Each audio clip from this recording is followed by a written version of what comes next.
Okay, so in this video, I'm going to do a little how-to guide on how to install Raspberry Pi OS onto a Raspberry Pi 5.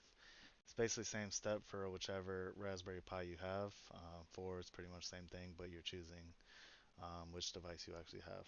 So first thing that you're going to do is you're actually going to plug your micro SD into your computer. I'm using like this little drive that came with the kit that I had bought. So that's showing up in my E drive. So the first step that you're going to do is you're going to go ahead and open up Raspberry Pi Imager. You can just search that on Google. It's on their website. So let's go ahead. First thing that we're going to do, we're going to install Raspberry Pi OS 64-bit. There are other ones that you can choose from. You can install other um, operating systems if you want, but for this video, I will be doing Raspberry Pi OS 64-bit. If you guys want another video, I could make that on installing different operating systems.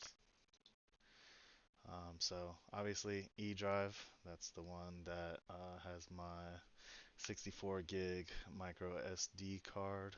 And go ahead and leave exclude system drives checked so that you're not accidentally installing Raspberry Pi OS on your C drive and deleting your whole computer, because it will rewrite to whichever one that you choose.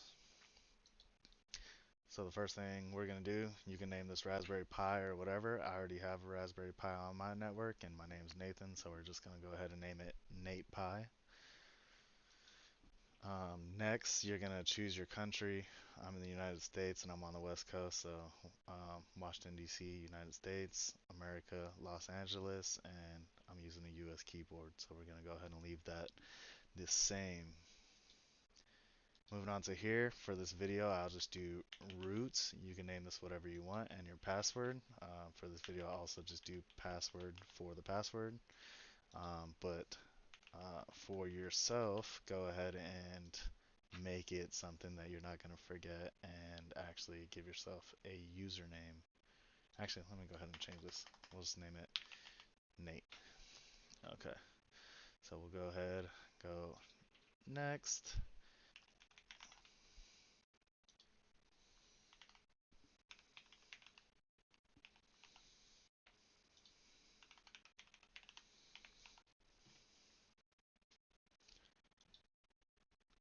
We will enable SSH because let's say we want to change things from a different computer. As long as it's on the network, we'll just SSH into this. So go ahead, enable SSH. Enable Raspberry Pi Connect. I'm gonna just leave that off for this video. And then it is gonna go through and show you all the things that you want to do, or the choices that you made. You'll go ahead and write to that, and it's gonna give you a little warning. I understand. Awkward. I guess I'll just have to blur out some faces. But that is it for this video. And in the next video, I'll actually show you how to put together the Raspberry Pi, power it on, and put in the SD card and everything.